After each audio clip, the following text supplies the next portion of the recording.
All right. Hello, everybody. We are live and back with Corsace Open Full Circle episode 24. It has been a big week for Corsace groups. Lots of matches, 4 teams eliminated from Corsace, and 12 moving on. Today, I'm joined by Half Slash, Dio, and Shiba. How's everyone doing today? Yo I'm yo. chilling. I'm Doing all right. gaming. Doing all right. Good to hear it. So today we're going to start off with a round robin recap. We've got Half Slash to talk about the pool for the runoff stage. And then, of course, we will get some predictions followed by the much anticipated Kablaze interview. And honestly, we might as well get right into the recap now. For those of you who aren't familiar with the format, because it is quite new this year, I'll explain a little bit more about the runoff format when we do the predictions. But just know for now that the top 3 teams in each group move on. The first team goes automatically to the knockout stage, whereas the second and third seeded team go into a runoff stage, which is going to be coming up this weekend. And of course, the last place team is going to be eliminated. So I'm going to start with Group A, and this one was probably one of the more standard groups. We've got KFC Zinger Box finishing in first place, followed by Fukamotor, Blue Pants, and Ghoul Mode, who has been eliminated. Shiba, talk to me about this group? I mean, I think having Gore mode be at the very bottom wasn't surprising very much. I think most of the other teams was very clearly outclassing them, but I can't lie to you. I think there was one match in particular where Gore mode actually put up a really, really good fight. I believe it was against Fukumoto, but I could be wrong. They ended up just missing out on a victory, but regardless of what was going to go down, they did end up getting bottom. If they were to get a victory against either Blue Pants or KFC Singlebox, Fukumoto could be in a lot more pressure, and that could lead to a bottom way tie. But that didn't happen. Fukumoto and Blue Pants getting both second and third doesn't really surprise me. I mean, I was having a little bit more hype for Blue Pants. I was expecting them to maybe compete a little bit more and have a bit of a bigger odds to get number one, but KFC Singlebox did it. That Australian super strong core actually ended up taking number one, so pretty good on them. Yeah. I think the other interesting thing with this group was Blue Pants over Fukamotor sorry. Yeah. Wait. No. I think those are backwards. Actually. I think so too. Yeah. Those are Oh yeah, backwards. It should be Fukumoto got second Fukamotor actually. over Blue Pants. Oh yeah, Fukamotor actually 2-1. beating Blue Pants 5-1. I'm not sure what happened there. It does look like the rest of the groups are correct. So yeah, not sure what happened with Group A there. But yeah, it actually was Fukamotor 2-1 over Blue Pants 1-2. Fukamotor beating Blue Pants 5-1. Unluckily for Blue Pants, looked like they only had 4 members during their matchup against Fukamotor, so that middle seed matchup going the way of the underdog in that match. That said, it was 16 versus 17, so was probably going to be a close match, even if Blue Pants had all of their members, and they both honestly looked pretty good outside of that match, so I think that one just kind of decided by roster diff, but well played to Fukumoto. They get out as second seed, so they have the higher seed going into their runoff match. They play Grease Monkey Deluxe in the first runoff match for them. And of course, Blue Pants playing AG in their runoff match. Yeah, I mean, I think this group was actually a lot closer than you see from the 3-0-2-1-1-2 Blue Pants. Did end up actually going to tiebreaker against KFC, and if they win that match, all of a sudden it's a 2-1, 2-1, 2-1, right? And it is honestly anyone's game at that point. So we were very close to having. I mean, Blue Pants were realistically one win off getting potentially first, but it was really close. Of course, missing that player against Fuka Motor did hurt them.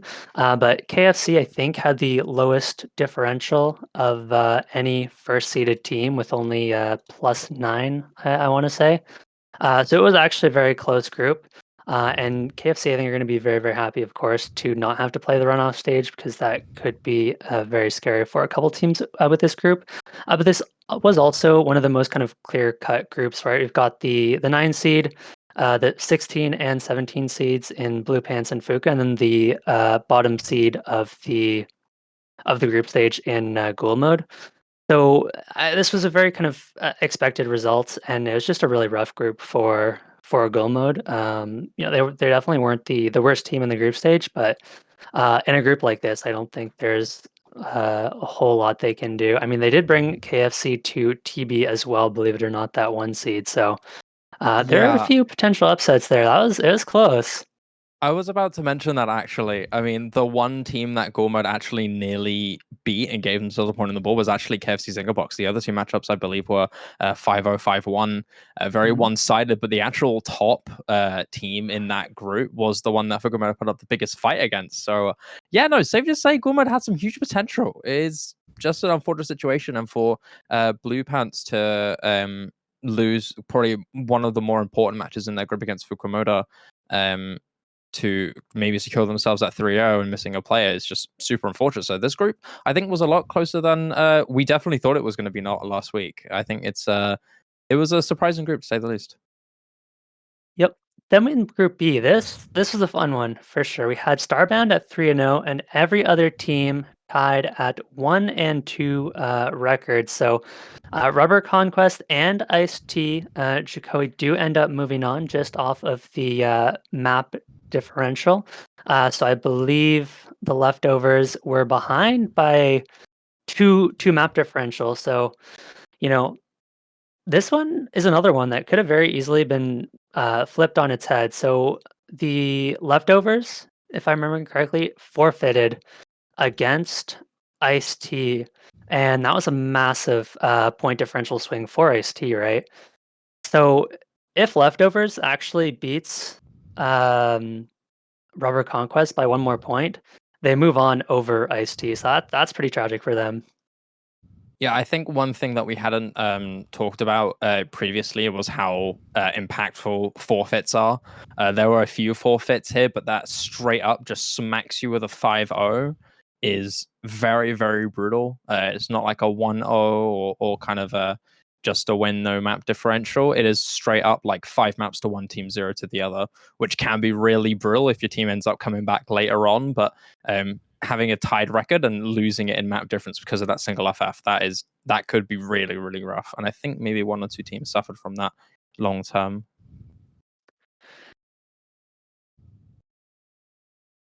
No, it's exactly that, right? So it was a forfeit, and so how the tiebreaker works in Corsace when the win-loss record is tied, is the head-to-head actually doesn't matter at all. After the points difference, it goes to score differential.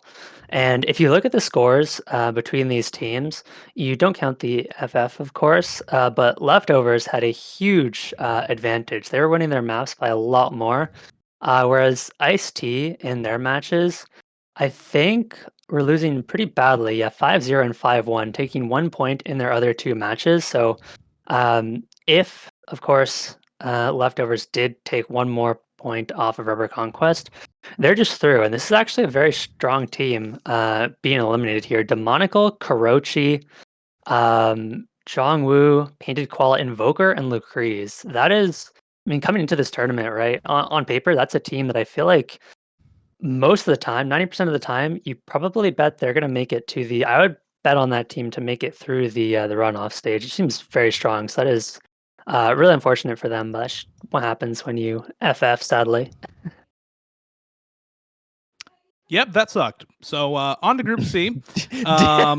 I have already spoken my piece in the server about our unfortunate FF, so I have nothing to say here. On to Group C, we had Dream Squad, Grease Monkey Deluxe, in my opinion, and Swag Lords. In my opinion, the third seed in this group also not getting out. They were fourth here. And that's mainly because they were missing Shield for the entire weekend. They had Shield in none of their matches, and he is without a doubt their strongest player, who was meant to carry them on a lot of maps, and so they went 0-3, which yeah, sucks. That's also pretty tough in my opinion. Yeah, they suffered from major star player syndrome where their singular super carry player did not make it, which stopped them from clutching out quite a few wins. Granted, a lot of players from, in my opinion, were definitely competent players It really wasn't like they were a really horrendous team where they needed Shield to get any points at all. They definitely had a good roster, but not having Shield there, you're super big all rounder to fill in those 4 spots on maps that you're strong on, and just generally having someone to back you up on maps that you may struggle more on or contest more on is a huge loss. So it's just an unfortunate situation. It's kind of like UK 2022, no bubble, no win. Still having great players on your team, but losing that superstar player for all your matches is just it's tough. Yeah, I mean, they were really close to making it out too. I mean, Willie especially, Tomo as well. 2 of the, in my opinion, players played really, really well. They lost 5-3 to both Swag Lords and Grease Monkey Deluxe, and they had some really close maps as well. I think they had 6 maps throughout the weekend that they lost by less than 150k. So, if even one of those maps goes the other way, they could very easily get to a tiebreaker against either Grease Monkeys or Swag Lords. And if they can win a tiebreaker, all of a sudden they're going through to the next round. But not going to be the case. I think the biggest surprise for myself in this group is Swag Lords. They're the 22 seed, the Canadian team, ended up second overall in the group, beat Grease Monkey, and in my opinion, 5-3. And I think they just lost against Dream Squad, that number 1 seed, on the tiebreaker. So they were very, very close to getting that out as the first seed against the 11 seed in Dream Squad. And it was just a really solid performance from them. They didn't have any really insane scores. They were just really consistent. There were no maps that they really, really struggled on. They just put up solid scores on just about everything, and got through it, winning their own picks and just getting 1 breakpoint at some point. They did actually play the most maps of any team in the tournament with 25, so that's just interesting. But we'll see how I'm curious to see how they're going to scale into the later stage pool.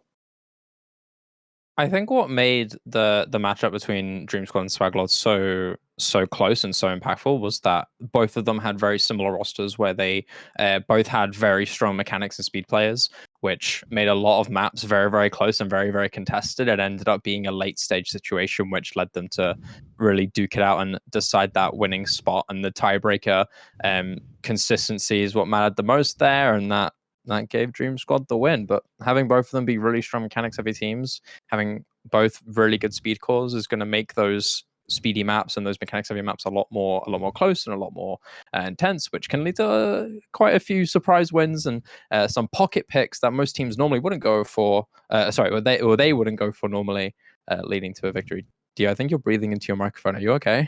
I am good, thank you. I'll just move my mic away from my face a little bit. Thank you. No One problem. other thing I want to talk about on this team is their tiebreaker match was also a little interesting in that, like, you have some not very close wins from the Canadian squad, like 11k on their first pick, Hidden One, versus 1.2 million on the first pick from Dream Squad, and then 800k from Dream Squad's second pick versus 140k from Swaglord's second pick. And then Swaglords does take a break point by 225k, wins their own pick by 500k, and then wins their last map before tiebreaker by 100k, before you get again 550k for Dream Squad as their win. And then this was a 145 point tiebreaker that Swaglords ended up losing. So before the tiebreaker, you can almost ostensibly say, like, yeah, just by how close the maps were on a lot of the wins for Swaglords, Dream Squads looked better, but it was a pretty close match overall for a lot of the points that Swaglords managed to get. So they were picking a lot of the kind of more gimmicky stuff and mechanics picks into, or like aim mechanics into Dream Squad. So it'd be interesting to see how they handle some of the next pool. There are, I think, a lot of really good maps for them in the next pool, so I hope they can handle it pretty well. And they do have that higher seed going into the runoffs. They are playing Ice-T Jokowi, so I think that's going to be a good matchup for them. Yeah, that. Oh, go ahead, Shiba. Okay, no, it's fine. I'm just going to add on to the tiebreaker thing. Like, I completely forgot this was the tiebreaker that had a 3-digit difference. Yeah. I mean, you can kind of see on paper. You would think on paper that the combos from Vinopoly and Genderbender were what was going to push Swaglords to victory. But I think Handsome Me alone is what really boosted Dream Squad into getting that victory. So, that super carry performance, getting 950,000 score on a tiebreaker is ridiculous and very, very valuable. Because, despite Genderbender getting 1448 combo, like that's huge, but that goes down to 600k with the timing of that miss. So having that score cut in half and then Vinopoly trying to fight with 700k. And then suddenly Handsome Me just outshines both of them by 200, 300k, and then having the rest of his team back him up and outshining both Vesper and Jamara that is a single carry if I've ever seen one. Like that is a super serious solo push to get his team on the win there. So it could have been completely different if Handsome Me made like the tiniest mistake. Even like literally an act job, anything could have happened. It ended up being spin to wins towards the very end. I think Client. The game was so close that Client ended up screwing a bit with our casters in that match, so that was quite funny. But yeah, I just wanted to add on how crazy that tiebreaker is. I don't think I've ever seen a map that close aside from Roundtable with the 12-point difference. That's one of the closest maps I've seen ever.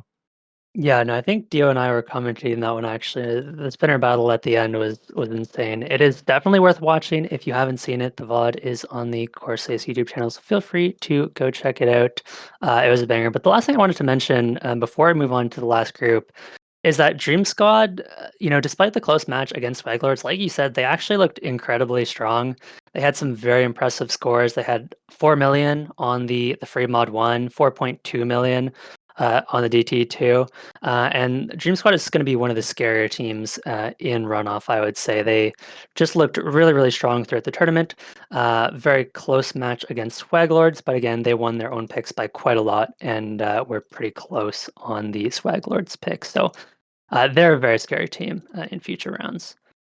Group D, we've got Godfield Gaming in first. Ala and OWC France are going to be second and third, and then Joy Flipinska is Baxall in last. They'll be eliminated. There's a lot of FFs in this bracket. Yeah, quite a few. Unfortunately, not many teams managed to get all the matches that they wanted to get played. But I think one statement that definitely goes true is that Godfield Gaming kind of shredded this group, and it doesn't surprise me because AG, being the second seed, lost 5-1 to Godfield Gaming. So yeah, safe to say that Japanese all-star roster completely smashed at this group, and I'm confident that this is going to be one of the teams that qualify through the runoff stage. They're super strong, and they proved it in this group stage. Yeah, the FF win over Joy Flipinski's Boxall aside, they 5-1 both OWC France B and AG in this group, so they look really solid. And then of course AG also managing to get through on a 2-1, winning the tiebreaker against Joy Flipinski's Boxall, which was the only match that Joy Flipinski actually played that weekend, and then beating OWC France B also on tiebreaker and losing to Godfield Gaming 5-1. I think kind of shows pretty clearly how strong Godfield was in this group. If you can 5-1 a team that wins on tiebreaker against both other teams in the group, you're ostensibly the strongest team in the group outside of even just counting the 3-0, right? So very well done from them. And then, of course, OWC France B is also going to make it through 1-2. But unfortunately for them, their only win was by default against Joy Flipinski. So they did lose to both Godfield Gaming 5-1 and AG 5-4. So not looking super strong for them going into the next stage of the tournament, since they did ostensibly go 0-2 in the actual round robin in the group stages. So I'm going to say probably a tough matchup for them versus Rubber Conquest, who were able to take a win of their own in Group B and looked relatively good as well. Went to tiebreaker versus the Leftovers, beat Ice T Jokowi. I think it was 5-1 for their win. So I think it'll be a tough matchup for OWC France B in that matchup. Yeah, I Yeah, was gonna say, I think OWC France B are probably one of the more frightening teams to look into in terms of their performance. If you're a fan of these guys, I think you'd want to be a little bit worried here because considering the fact that the only team that managed to not qualify was also the team that put up a really close fight against AG, and after when you lose AJ 5-4. 5-3, sorry, and then Joy Blazinski's Baxel put up a bigger fight than them. You can't help but think if Joy Blazinski's Baxel did play, there could have been a good chance for Odyssey France B to get knocked out. So if you're a fan of this team, I'm sure the French community, especially, are looking at this team in hopes that they go through. I'd be a little bit worried for them because they were an inch from not making it here into the runoff stage. yeah, and I mean, that losing that tiebreaker between AG and OWC France definitely hurt for them, right? It's the difference between getting that third place and having to go up against the 2 seed from another group versus AG, who now gets to go up against the third seed from another group. So, in theory, they should have a little bit of an easier matchup. And this is, of course, not really how anyone expected the group to go. Joy Flipinski, keep in mind, were the, I think, highest seed, the 12 seed, highest seed in the group, with Godfield being that 13th seed. So really based on the seeding and even just looking at the rosters on paper, you really do expect it to be Godfield and Joy Flipinski at the top with AG and OWC France battling it out for that third spot.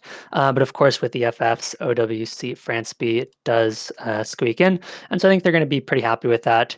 Now, Godfield, to go back to them for a second, this is a very strong team. They had the highest point differential of any team in the groups. They were looked very dominant in their wins. And for those of you not familiar with the roster, this is the Japanese roster with Pavilion, Rollpan, as well as Pop Art Town, formerly known as Teachy. So just, I mean, those three right there are just such an insane core. And of course, they're going to be moving right on to the knockout stage where they're going to be quite a strong team.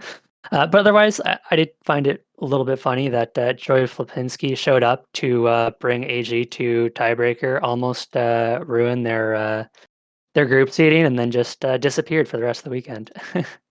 Yeah, I mean, I think the TLDR about this Group D is that despite them having the most one-sided number one seed in this group, the rest of it was extremely close.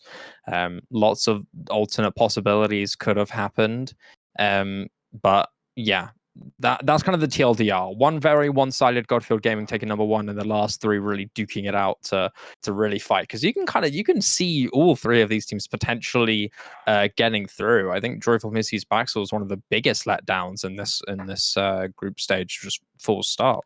Yeah, their first match that they FF'd, there was some miscommunications between the referee and the team. Their manager wasn't there, and so nobody from their team actually got invited until very late into the Yeah. match. And because of the 5-minute timer, I mean, the first player to join the match joined at 05:51 from Godfield Gaming.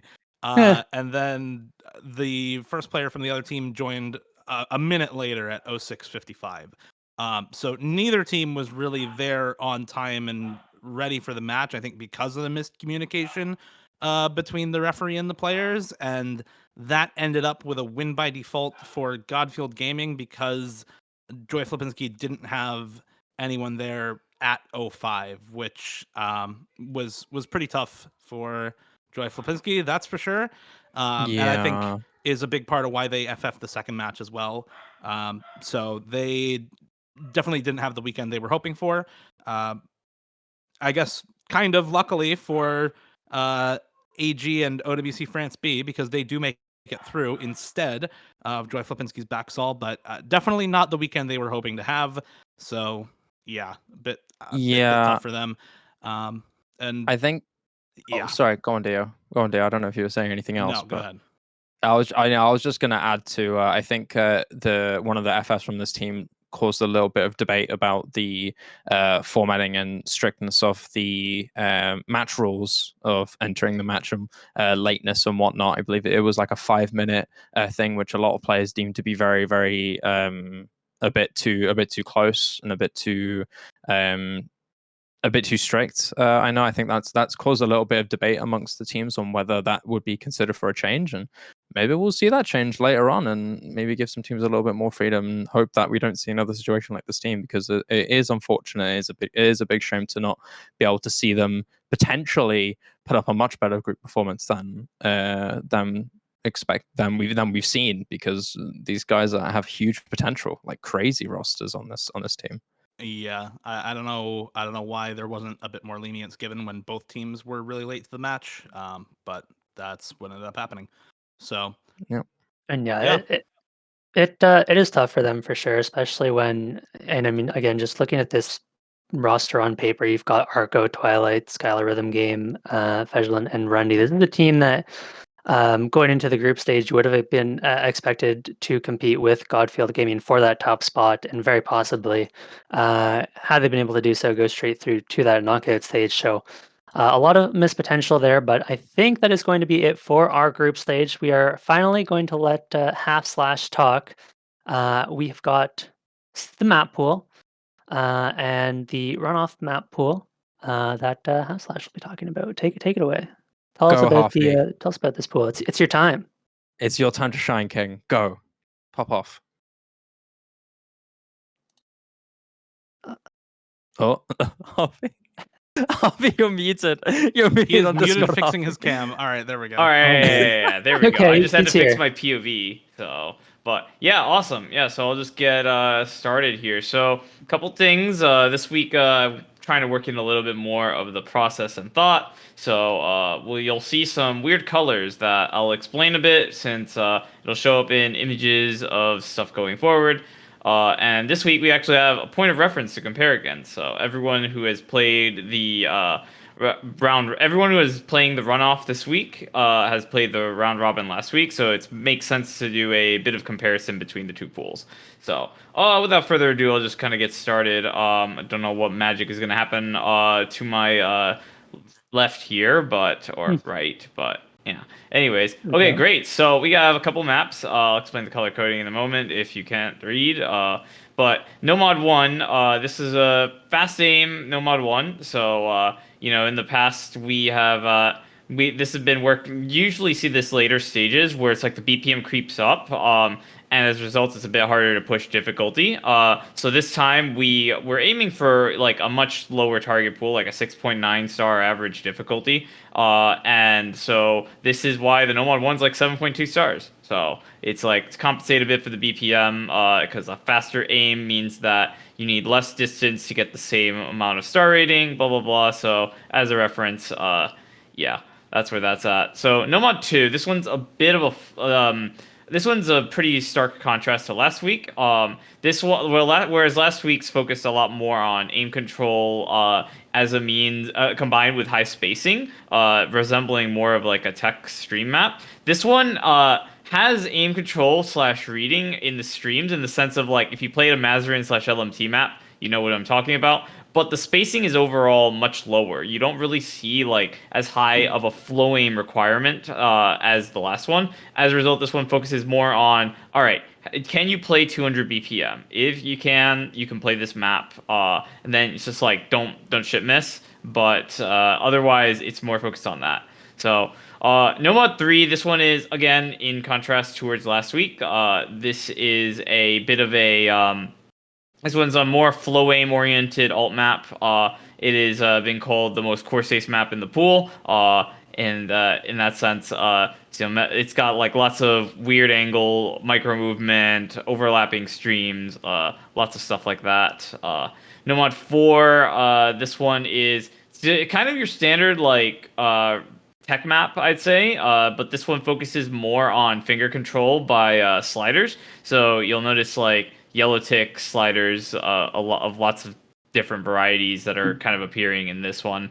And generally, it focuses a lot on the cut streams as well. So No Mod 5. This one, I'll talk a little bit more about this, but this is pretty much the tech map that is too gimmicky for the tech slot. So that's kind of how I would describe this. It's lower BPM than normal, so we cranked up the SV. We've got a lot more shapes. We've got some aim control that would be obscene on any BPMs higher than this.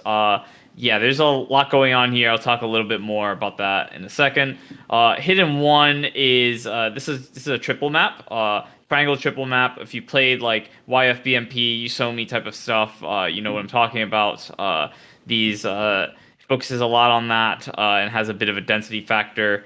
Hidden 2, this is low BPM streams on low AR, so highly volatile, but more approachable than it looks, especially considering how Excel-y the patterning is. So let's see. So the Hard Rock 1, this is one more of a pattern aim sort of pick. It's got a lot of focus on linear aim, like awkward aim, alongside the BPM. It's got a couple space bursts, but nothing too crazy.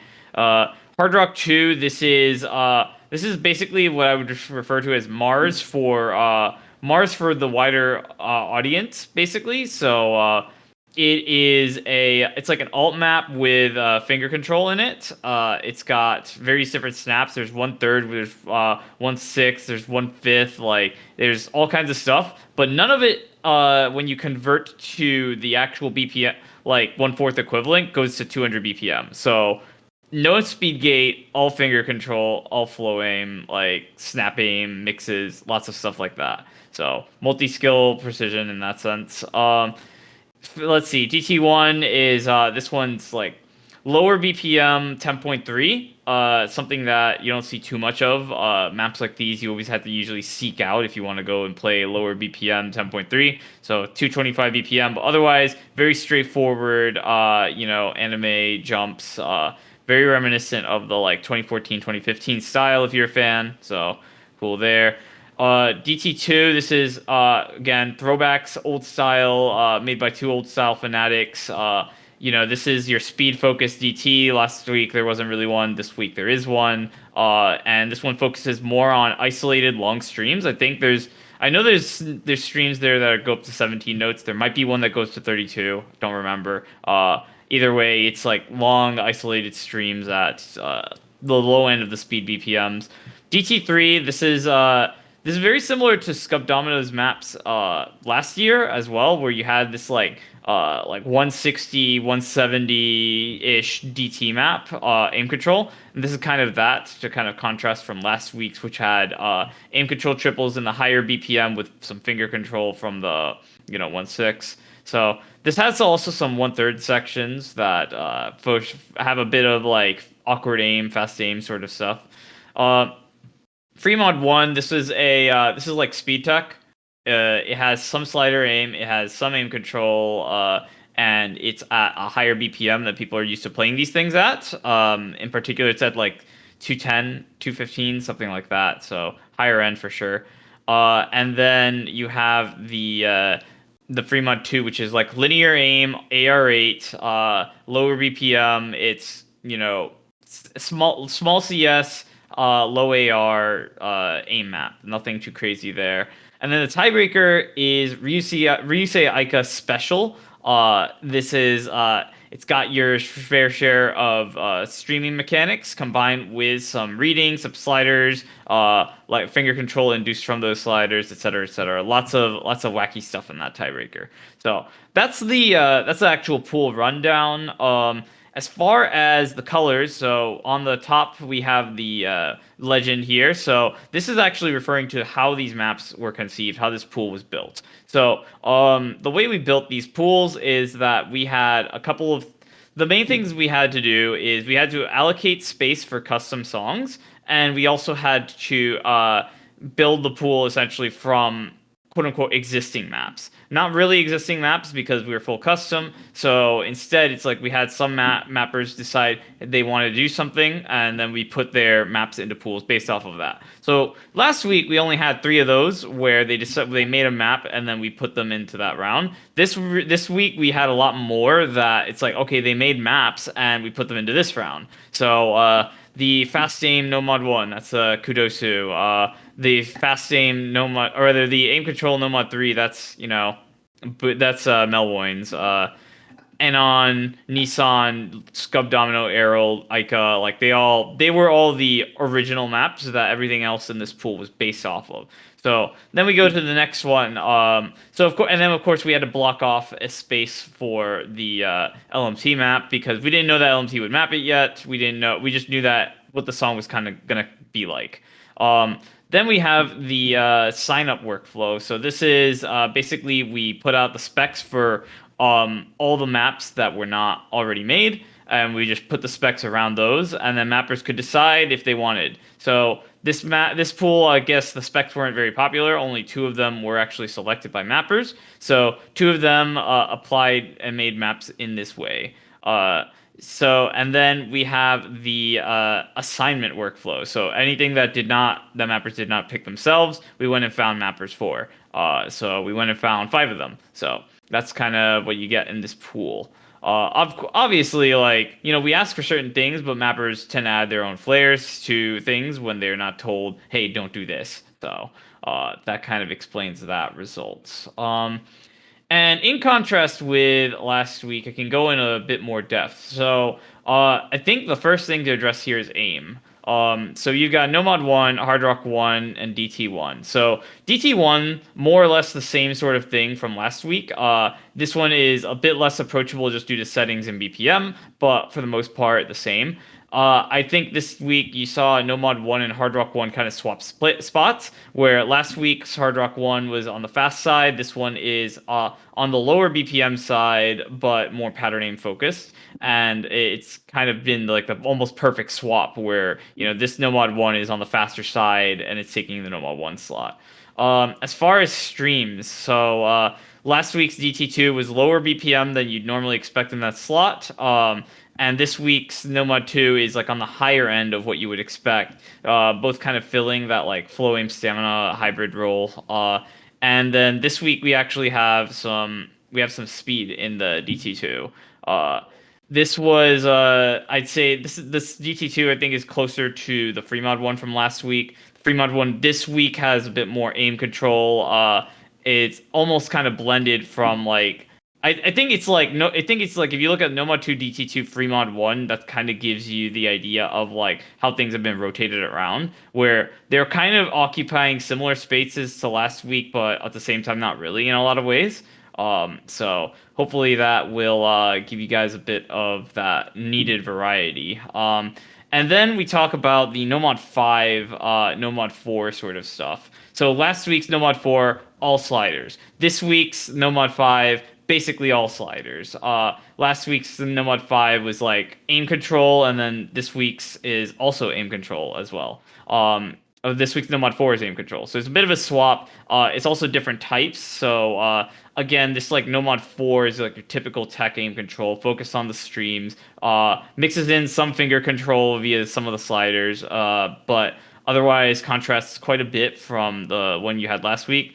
And if I think that last week's Nomad 4 was what you would show people if you wanted them to actually get into slider maps, this week's is what you show people if you want them to be scared of slider maps. Like the sliders on this Nomad 5 are, again, there's something you can't put in a tech slot because first of all, people like their tech maps to be in the normal BPM range. So like 170 to 185, like that's the sweet spot for these cut stream tech sorts of maps.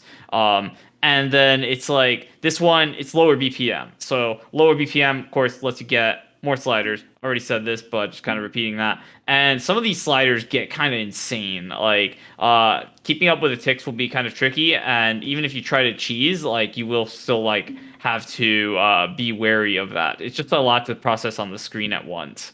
So, and this is despite the AR being like 9.7, 9.8, something really high. Like it's just there's just a lot going on. Sliders add a lot of density when they're done in this. Nonetheless, I will say that map went through the ringer and back. Like I think we've been test playing them. We test played that map and did changes for like 2 months straight or something. Like you could see the chat log. You'd be able to see the chat logs. it goes to the wall. So that's that.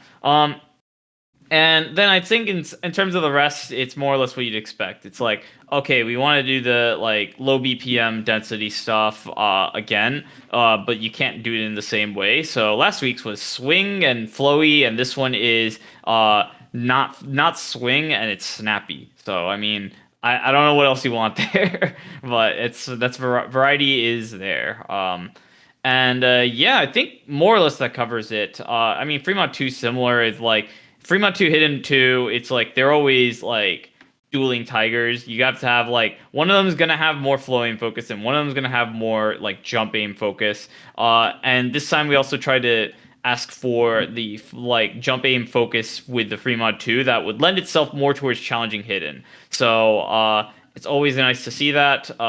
You know, if you played hidden on some of these linear patterns, you know that it's gonna be a bit trickier than if they was just no mod. But other than that, it's like, you know, you usually don't get much pattern aim difficulty from just having hidden on, which also contributes to why we don't have that represented in hidden this year. So, but yeah, I think that more or less covers it. Yeah, just check out all the fun stuff on these maps, and look for all the fun little references in Ryusei Aika's Tiebreaker. There's lots of stuff. There's countdowns. There's a Konami code. There's like all kinds of very interesting patterns that you'll never forget if you actually open the map. So check that out. Yeah, I think that's all I got. So. I mean, one last thing for you, Slash. When you look at the pool as a whole, is there any kind of particular skill that can really shine on this pool, you feel like? Oh yeah. So you're playing Corsace, and anyone who's played Corsace in the past 3 years kind of knows what to expect. It's like a Corsace pool is a Corsace pool. You're gonna see more focus on aim control and fast aim than you usually would. The difference is the past 3 years we were doing that by accident. This year we're doing that intentionally. So it's not as if you won't be able to prove your mechanics, but it's just that the mechanics will get you in the door, and the aim control is what's going to differentiate you. You'll see that a lot, and that will continue going forward. There you go. Thank you, Half Slash. So next up, we have got some runoff predictions for you guys. We've got 4 matchups, all hopefully good ones, of course. But before that, I will quickly explain how the runoffs actually work because it is a very new format and definitely can be a little bit confusing. So going back to the group stage, right? The top seed from each group has moved straight on to the knockout stage, so they're not going to be playing in the runoffs at all. We've got the 2 seeds against the 3 seeds from various groups. So you see Swag Lords versus Ice-T, Fuka Grease Monkey, AG Blue Pants, and Rubber Conquest OWC France B. Now, the team that loses the first match will be eliminated on the spot. So let's say Swag Lords beats Ice-T. Ice-T is eliminated, and Swag Lords, of course, will move on to the next stage of the runoffs. From there, 4 teams left over will play, and 2 of those teams will be moving on to the knockout stage. And so the 13th and 14th teams, I believe, will be moving on. Now we can get to the actual predictions. Go ahead, Quick Dio. correction. 13, 14, and 15, 16 all move on to form the round of 16 bracket. So the second round in the runoffs is just for seeding. The first round is what determines elimination. All right, there you go. Thank you. So we've got, for our first matchup, Swag Lords versus Ice-T Jokui. I'm going to send it to Dio first. Yeah, I think this is Swag Lords. Ice-T Jokui, in the matches that they did play outside of the FF versus leftovers, were 1-10 in overall maps. They won 1 map throughout the weekend in the 2 matches that they played, and were pretty easily 5-0'd by Starbound, pretty easily 5-1'd by Rubber Conquest. I don't think they're going to be able to perform on an even more difficult map pool against a team that got out as second seed. So I'm just going to give this to Swag Lords. We spent a lot of time already talking about how Swag Lords looked relatively good in the matches that they did play, lost to the first seed in their group on tiebreaker as well. So yeah, I think they're out of here. Also, Fie is captain for OWC France B, or manager for OWC France B, not for this team. This team's manager is TwyHD, so not sure what FIA is doing there, but doesn't matter. It doesn't matter for prediction purposes. Nope, it doesn't. What do you think the score line will be, Dio? I'd go 5-0. 6-0? 6-0? Oh, Best 6-0. of 11? All right, 6-1. I'll give them one. Okay. But because they did manage to take one versus Rubber Conquest, but yeah, I think this team probably gets worse on higher star rating pool, which this is, and Swaglords. I don't think they get necessarily better on highest star rating pool, but they were already good on the round robin pool. I think they'll look better against this team.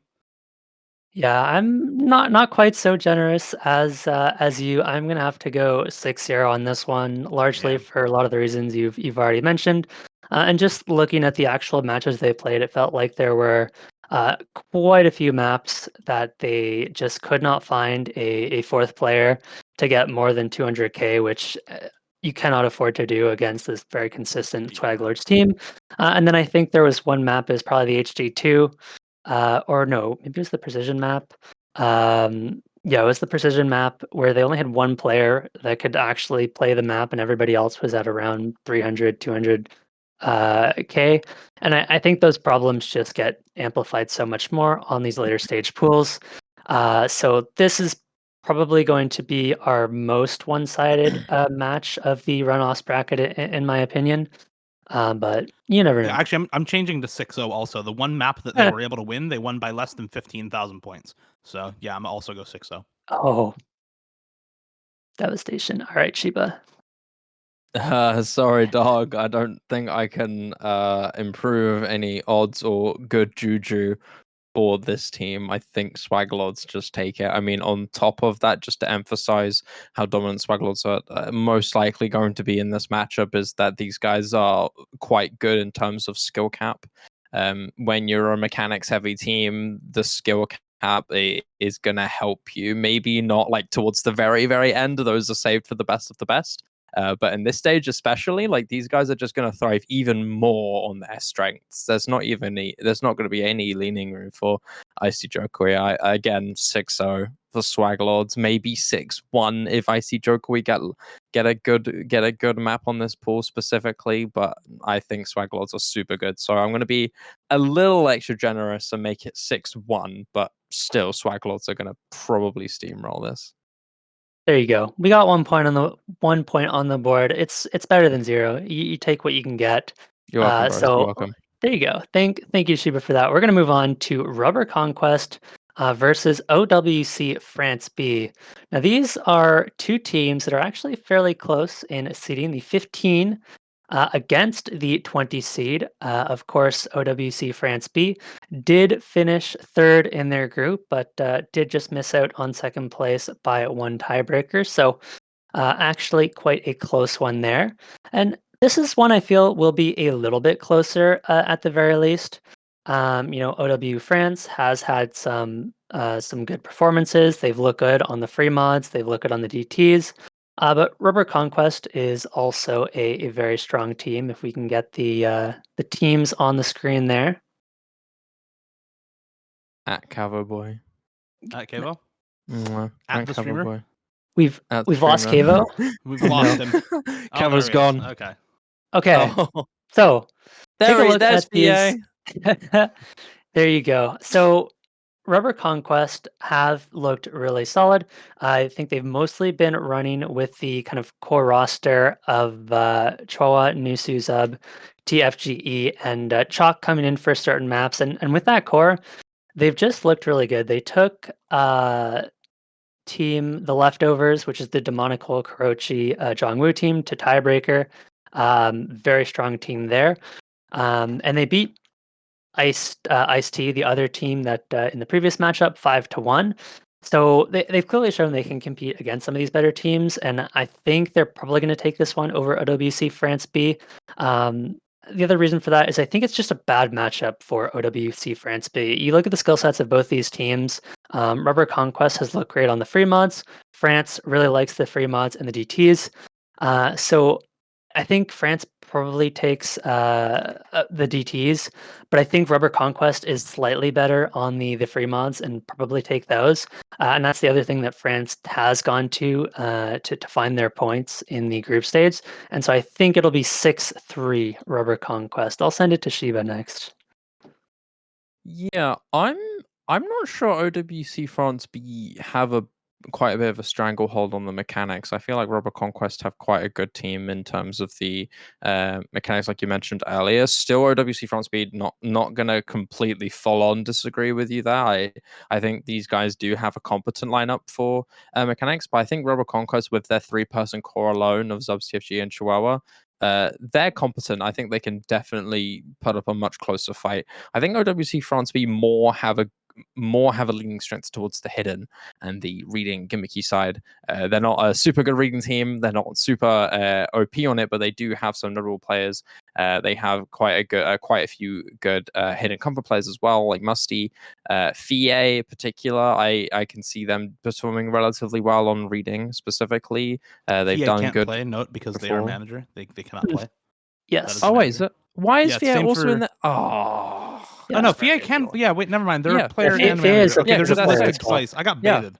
Yeah, Yeah. because I was they've been gonna- 'cause I- managers have been listed separately, or there's just been the crown next to their name in the player list in every other graphic. I got baited. My bad. Yeah, God, Dio, read the lineup. Ugh, Lord. No, I'm kidding. I'm sorry, Dio.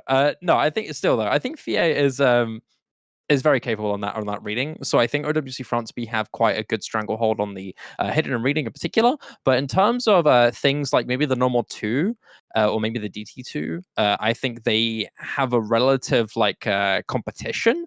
But I just think Rubber Conquest generally outside of that reading have quite a good advantage in terms of flexibility. Like you mentioned before, iFlame, these guys definitely take over on the free mods. But not only that, I think they edge out mechanics. I think they edge out on aim. They definitely edge out on hard rock. So I'm going to be a little bit more brutal on this. I think Rubber Conquest are going to probably win 6-2. That's my prediction here. Yeah, I think it's more just based off a sheer outnumber and flexibility is what I think gives Rubber Conquest a huge edge here in my eyes. Yeah, I think there's a couple of maps where you could see OWC France B beat Rubber Conquest, but they're pretty few and far between. Like maybe something like the Free Mod 2 Hard Rock 2, or maybe something like DT1. Just comparing scores between both of their tiebreaker matches last week, those stick out as potential wins for them. But not much else. Basically, every other match going the way of Rubber Conquest. If you just compare the scores directly in both of their tiebreaker matches, feel like a lot of this has already been said. Speed probably goes the way of Rubber Conquest. Gimmick definitely goes the way of Rubber Conquest. And a lot of just general mechanics go their way. Also, looking at stuff like Hard Rock 1 from last weekend, looking at stuff like, I think there was a big difference on the Free Mod 1 from last weekend. Granted, that map doesn't really exist anymore. It's more like tech focused, which I think also does well for Rubber Conquest anyway, because their tech roster is still pretty good. OWC France B losing tech in most of their matches. So yeah, I'm gonna also go like 6-2. I'll say probably 6-2 Rubber Conquest. Again, Rubber Conquest did lose to both Leftovers and to Starbound, but it was on tiebreaker versus Leftovers and 5-3 versus Starbound, who we thought would be relatively dominant in this group anyway. And then, of course, they 5-1'd Ice-T Jokowi. So this is a pretty strong team, all things considered, even though they were only 1-2 out of the group. As opposed to OWC France B, their one win in the group again is by FF versus Joy Flipinski's Boxall. So they didn't actually win any matches last week. They were 0-2 in the group aside from the FF win that they got. And of course, the reason they are out of the group is because of Joy Flipinski's Boxall FFing 2 matches and losing the other one versus I believe it was AG, I want to say. Yeah, losing the other one versus AG. In tiebreaker. So the double FF kind of guarantees them getting out of the group. Otherwise, I think they probably end up as 4th seed in this group. So I'm definitely giving it to Rubber Conquest. pretty one-sidedly, maybe 6-2, 6-1. Yep. Now this third match, I think, is without a doubt going to be one of our closest matches of the runoffs. We've got Fukamotor versus Grease Monkey Deluxe. Now Fukamotor are coming in as the second seed from their group. Grease Monkey Deluxe did drop to that third seed, but they were in a very strong group with Dream Squad and Swaglord. So I could see this one being a close one. I'm going to send it to Theo for the first prediction. This one I think is interesting. Fukamotor is really solid on a lot of the kind of more gimmicky stuff, but I think a big reason they ended up being second seed is because Blue Pants didn't have their full roster. They only had 4 players for the match that they played Fukamotor. So that's a matchup that really could have gone either way. But they did beat Ghoul Mode 5-1. They did beat Blue Pants 5-1. So even though they lost 5-0 to KFC Zingerbox, I think they're still relatively strong. Whereas for Grease Monkey Deluxe, you have kind of a more contested group, 5-3 over, in my opinion, 3-5 to Swaglords, 1-5 to Dream Squad. I think both of these teams are similar in that they are beating the lowest seeded teams in their group pretty convincingly, losing to the top seeded group team in their group pretty convincingly, and then the other middle seed team in their group, it's an interesting match. Like, in my opinion, doesn't have Shield, so their roster just isn't going to be as good as it usually would be, right? If you don't have Shield on that team, you're just not going to do as well as you otherwise would. It's, again, a big part of the reason why, in my opinion, ended up being 4th seed. But then again, there were only 5 players for Grease Monkey Deluxe during that match, and Fukamotor, had their full roster versus Blue Pants. I feel like I want to give this to Grease Monkey Deluxe, just off the back of the roster for this probably scaling better into the runoff pool. Like, this is a really difficult map pool as compared to last week. I feel like the jump is more like double what you would usually see in an open rank tournament, right? If you look at the round robin map pool, Nomad 1 is like 6.75 stars. This one is 7.25 stars. So it's ostensibly a half star rating jump, just based off of like Nomad 1 star rating. That said, last weekend's was AR9, so you can call that one more difficult than the star rating would lead on. But I think the rest of the pool kind of feels about at that like mid-high 6-star range too. So for this to be low mid 7-star range, I think you're getting a pretty big jump in difficulty. And this was something that we talked about during the predictions for round robin matchups, is that Fukamotor has a couple of like lower rank range D rankers on the team in Megamic and Zeph. Megamic being noted 4-digit D ranker, Zeph being noted 5-digit D ranker, and a lot of their good scores are coming from those 2 players. So I think as the tournament goes on, they're going to start to matter less and less. So I'm going to give it to Greased Monkey Deluxe on scaling, I think, for this weekend. Probably 6-4. Like, I still think it's close, but I think it's probably Greased Monkey Deluxe. I think I agree with you. I mean, having this pool make such a huge jump in difficulty is going to give Grease Monkey Deluxe quite a bit bigger of an advantage. Not only that, these guys have a very one-sided skill set difference, just being so much more dominant on the mechanics alone. So these guys have multiple maps that they can seriously benefit off of. I mean, come on, Zuma, Bunny Like Money, and Your Q all on the same team are going to be super threatening in anything to do with mechanics, anything to do that's slightly speedy or slightly mechanics heavy. These guys will immediately do really, really well against them. But I still think Fukamoto can put up a really good fight. I think Fukamoto are a bit more well-rounded. Feel free to disagree with me. I don't have too much knowledge on this team, I agree. I think I agree with you more so also because, again, this is a Corsace pool like we talked about, and Grease Monkey Deluxe has a lot of mechanics players on it. So you're going to have less mechanics picks and more all-rounder picks, which is good for Fukamoto, but I think the scaling still outweighs that. Yeah.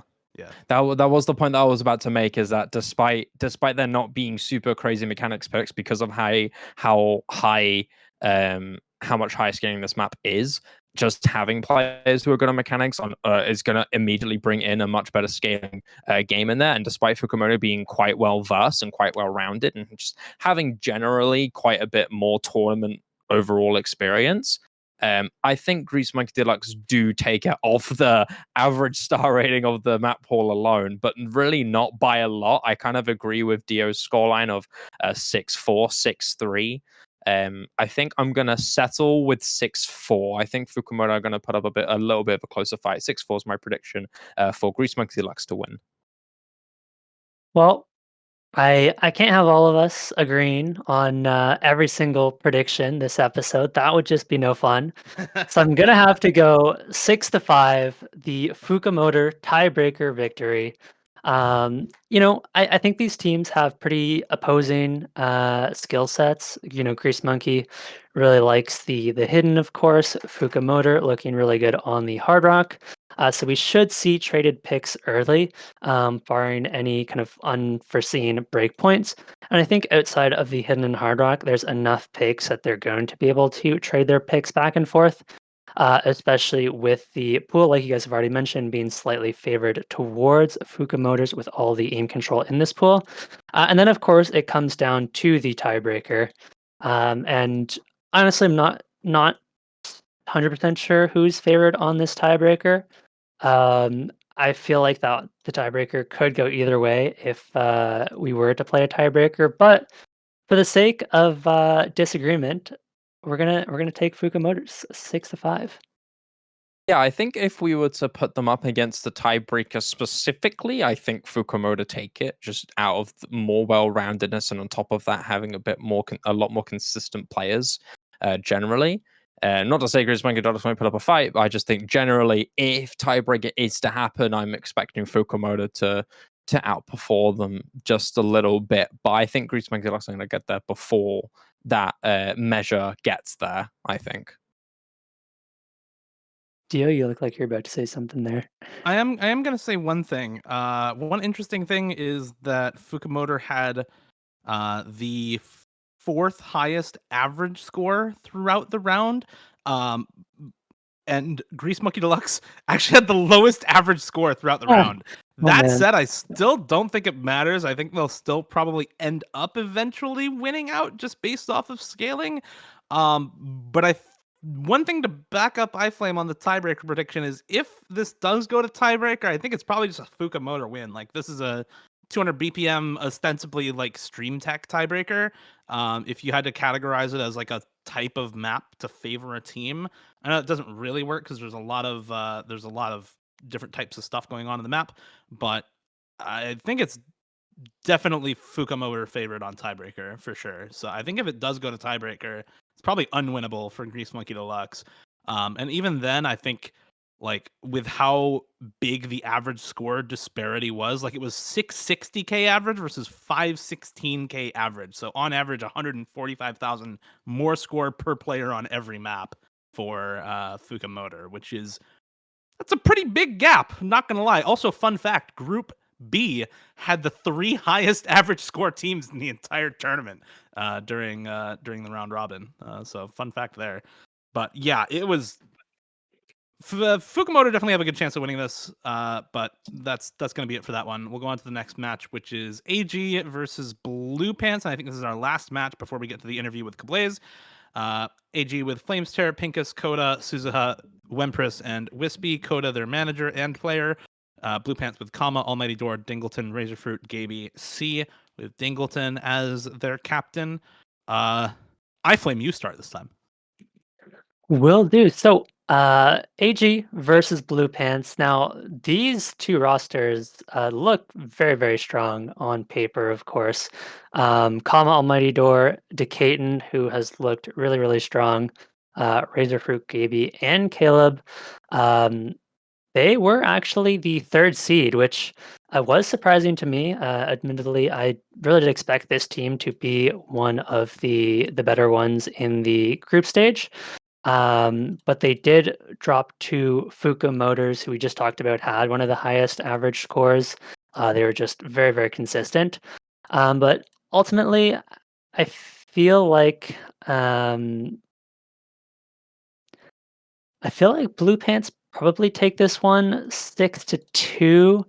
I think Blue Pants are just very, very well-rounded team. It feels like they can put up a roster for just about any map. I don't think there's any map in this pool that they're gonna, be fourth player syndromed on. Whereas AG have a strong roster as well. But I think it's a lot less consistent. They have a lot less options for picks. AG kind of likes the aim picks, the hidden picks. And I think to me, they rely a little bit too much on Coda, who did really pop off for them in the group stage. But I imagine Decatur is going to be able to match Coda, and with Coda matched by Decatur, I just think the rest of the roster on Blue Pants is a little bit better. So I'm going to have to go for 6-2 Blue Pants. Okay, so here's the thing that I'm noticing with these teams is that AG throughout the entire group stage has struggled quite a bit. I don't think they put up a very good fight against teams that we would expect a one-sided victory against them. They did put up a good fight against OWC France B, but yeah, again, I mean, they weren't as formidable as Godfield Gaming, who completely wiped the floor with them. But if we were to pan it back to Blue Pants, in fact, I think these guys had a genuine unfortunate situation where in one of the more valuable maps that could have given them an easy first place spot, they were missing too many players for it to be worth it. And missing Almighty Door in particular takes away quite a bit of your flexibility. So under the impression that Blue Pants have their full roster, I think these guys low key kind of destroy this team. I think Blue Pants, with the situation that were put in, low key got robbed. I think these guys could have gotten quite a bit of a higher result overall. I'm gonna predict it to be a little bit more one side in favor of Blue Pants as long as they got their full team. Prage. I think Blue Pants take it. I'm going to make it 6-2. AG, no doubt towards them. They do still have quite a good team. Having Pinkus and Coda in particular are two players who've done really, really well recently, especially in the group stage. Really not to downplay them. These guys do have a good team, but if we were to look back on their previous results, unfortunately, they didn't perform up to the standards that I think I expected in particular for this team. And when you consider this, I mean, the top seed in Godfield Gaming 5-1 against AG. And when you look at Blue Pants, despite losing to Fukumoto 5-1 because of the situation missing a player, they took KFC to tiebreaker. And that's a big deal. These guys are the highest seed in the entire group stage. So when you think of that, you think, damn, these guys are formidable and are very, very capable of doing really, really well here. So I think Blue Pants are going to take it. Yeah, and really quickly before Dio goes, I will say I feel like Blue Pants is the strongest third seed in the from the group stage. So it's actually just a really unlucky draw from AG. I don't think they're like Sheba said, they're a really good team as well. Just a really rough draw for them, honestly. Well, you talk about Blue Pants taking KFC Zinger Box to tiebreaker. Definitely a good job by Blue Pants. How about AG winning on tiebreaker against the top seed in their group? They actually beat Joy Flapinski's Boxall on tiebreaker, who, yeah, they FF'd their other two matches against Godfield and OWC France B, but they were still the top seed in the group for a reason. Like, that was a team we were expecting to compete with Godfield for first seed out of the group. So this is still a team for AG that is actually really good. And I think there's a lot of underrating going on with Wispy and Flames Tear in particular. Yeah, Coda plays a major role for this team and is usually one of their best performers. But if it's not Coda, it's either Flames Tear or Wispy, who are usually right up there with him, playing almost every map, if not every map in the pool, and putting up a lot of really good scores. Flames Tear and Wispy, for example, in their tiebreaker match against OWC France B for AG, both played every single map in the pool and top scored 2 of them out of the entire lobby. And Coda played 6 and top scored 3 of them. So those 3 players alone top scored 7 out of 9 maps in the entire lobby. which is a lot. I think those players are still really good. I don't know how well they scale into this pool. I think that's a bit of a question mark for Wispy, but I think the consistency should still be there for a lot of their members, especially because a lot of this pool, again, is a Corsace map pool. If I'm looking at Blue Pants, I'm looking at, yes, a lot of really good tech players in like Kama, Almighty Door, Dingleton, and Gaby. Like I think that roster is really good, but I think a lot of those picks are still very winnable for AG on this pool. And the mechanics picks just don't matter as much as they usually would. And if we go to tiebreaker, I think the team that was able to actually win tiebreaker against the first seed in their group should probably be favored over the team that wasn't able to convert that into a win. So I'm gonna go with AG like 6-4 or in tiebreaker. I think this match is close. And I can definitely see Blue Pants just winning and kind of gapping because of scaling. If they do end up scaling a lot better, like I think the big question mark for me is, does Wispy scale well enough to continue beast moding the map pool? If he does, I think this is like 6-4, 6-3 AG. If he doesn't, I think it's like 6-4, 6-3 Blue Pants. So I'm gonna split it down the middle and go tiebreaker for AG because I don't know. Yeah. And I like being Okay. contrarian. I think it'll be. I- I think it'll be a close match. I think it'll be fun to watch. But yeah, I mean- I'm not sure exactly how to predict. Yeah, I mean, I do actually. I think my opinion has slightly changed a little bit from what you mentioned. I completely forgot. I can't lie to you. I kind of trolled. I completely forgot that they took Driver Mix's back sort of tiebreaker. But despite that, when you mentioned scaling in the pool as well, I think that still balances out the point that we made. If we're going to follow the same equation with the last thing we were talking about earlier, what was their name again? Ice-T Jokaway, I think it was. Or no, it was No, which team was it? Oh. There was a ODBC France B, I think. I don't Grease know, Monkeys let me look at Deluxe. the The Grease Monkeys matchups. Deluxe. Grease Monkeys Deluxe. That was the team. Yeah. That was the team Oh, we were yeah, talking yeah. about. Or how Fukamotor was the team who Yeah. we thought would get outscaled. Yeah.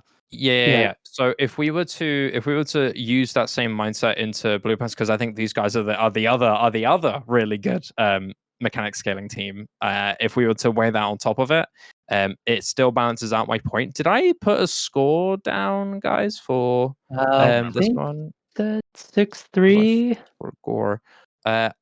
Well, actually, okay, that is the scoreline that I did want to put down. Actually, There so you go. I'll stand with that. Blue Pants Alright. 6-3. I still think that they're a stronger team, despite AG putting up a good fight against Droid from Missy's Backsoul. I still think Godfield Gaming would perform better than Droid from Missy's Backsoul. And considering that Godfield are kind of a lower seed than KFC Zingerbox, I still think Blue Pants taking them to TB is a good enough thing to make me decide that Blue Pants are gonna outshine. But you're not wrong. They will put up a fight. They're definitely not a bad team or anything like that. I just think Blue Pants generally overall will perform better. Yep. And to Dio's credit, AG won not one but 2 tiebreakers. So if we go to tiebreaker, they definitely have the edge with Flames tier putting up 800,000 points on the tiebreaker, their second go around. That was a really impressive score. So yeah, could definitely see it going either way. This is with quite.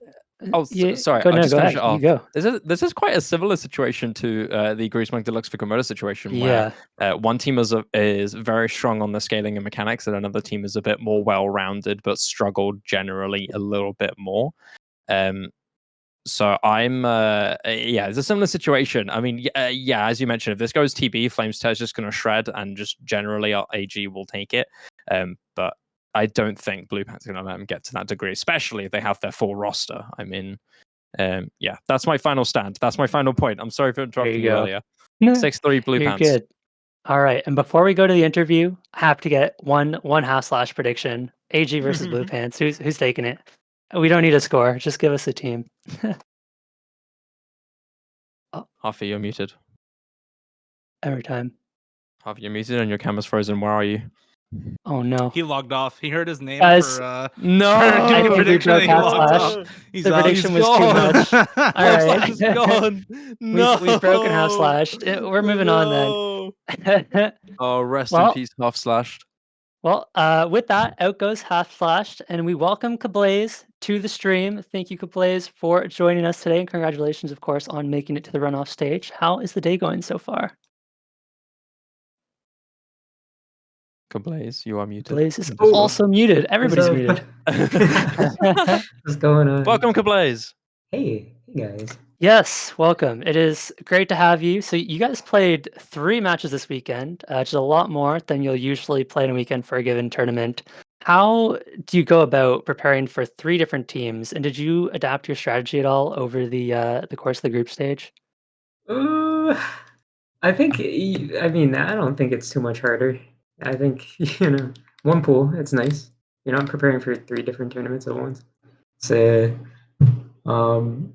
I don't know. You probably have to ask the captain for more in depth stuff. But Yeah, I mean that's very fair. I guess it's just prep is kind of the same as usual. Just you have to do it 2 extra times. yeah, just Um, run the pool. You'll be fine. Right? there you go. Just play the pool. It's that easy.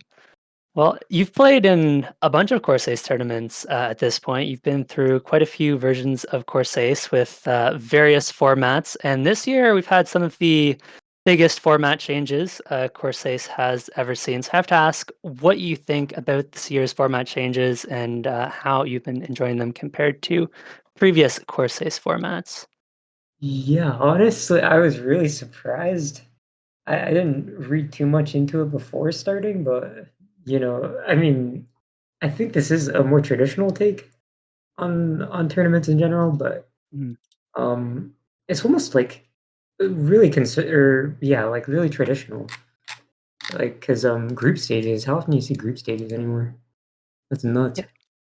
Yeah, group stages have kind of fallen away from tournaments. Really, just even within the past year, you almost never see them. I can't remember the last time we had a tournament with a group stage. I think it's not just bringing back group stages because they just work really poorly on their own. It's the group stage in addition to the qualifiers and the runoff bracket, as opposed to just throwing in a group stage at the beginning of the tournament, right? Yeah, that makes sense. Yeah. Now, another big change. Now, I don't know if you had anything to do with roster construction or if you're going to be able to answer this, but another big change we saw was the reduction of team sizes from 8 to 6. Do you know if that affected your roster construction at all? Did you have to kind of change how you built the roster with 2 less roster slots open? I had no part, Yep. but I mean, I think any captain would say the same thing. Where it's gonna be different. Yeah, you have to prioritize different things if you're only running 6 people rather than 8. You gotta go for more well-rounded players. Gotta cover more ground. Yeah, But I mean, yeah, as far as specific choices, you gotta ask like paper candle maybe. very fair. Yeah, I mean, yeah, you just can't afford to have those gimmick players as much. Now, you've been playing tournaments for a while, and you've done a lot. You won 3WC and OWC in 2020, Corsace Open in 2021, a bunch of other badges as well.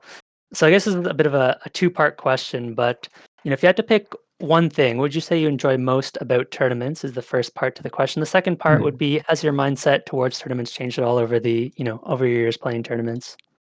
Okay. Yeah. I mean, the thing I like the most about tournaments is always, I mean, it's competition, right? I like just the general feel of going into something.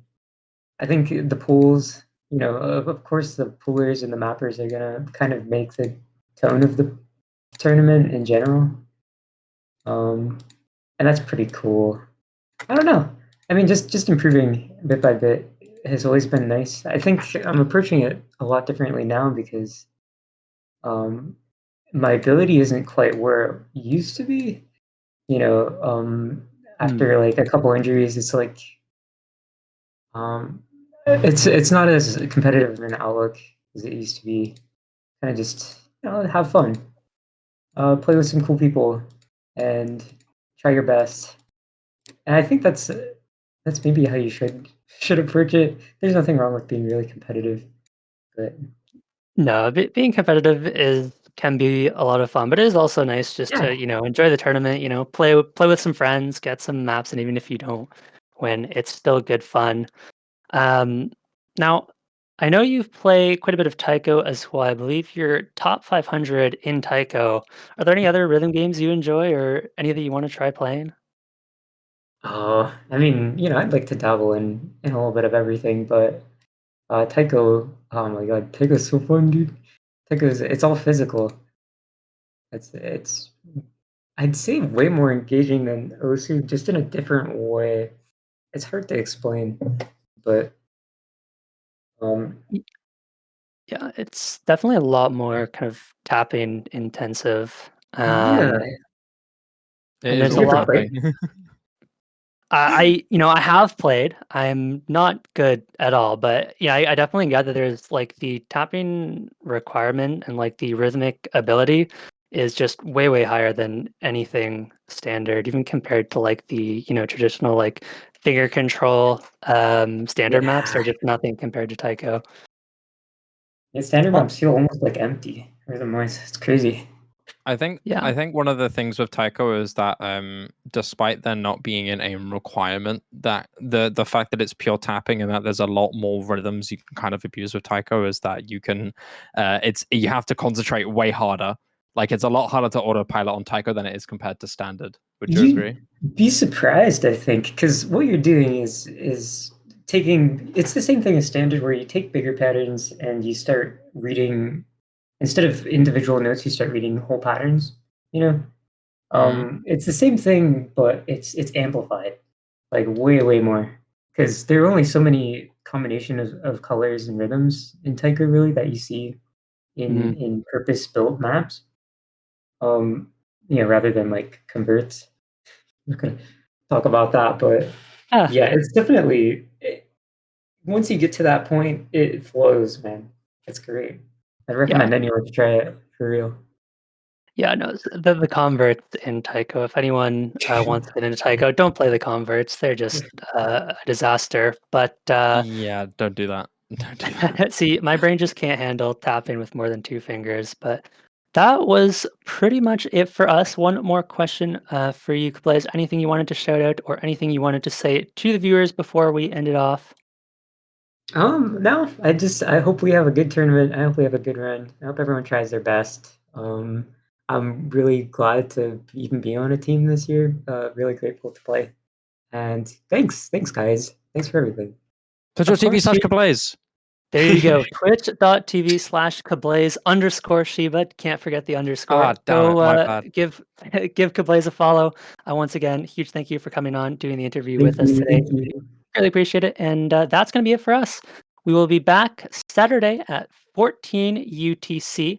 Believe is going to be the first matchup. That's going to be Fuka Motor versus Grease Monkey Deluxe. That is actually going to be Kablaze's match. So good luck to you, Kablaze. And I thank you all for watching. I've been iFlame, joined by Dio, Half Slashed, and Shiba.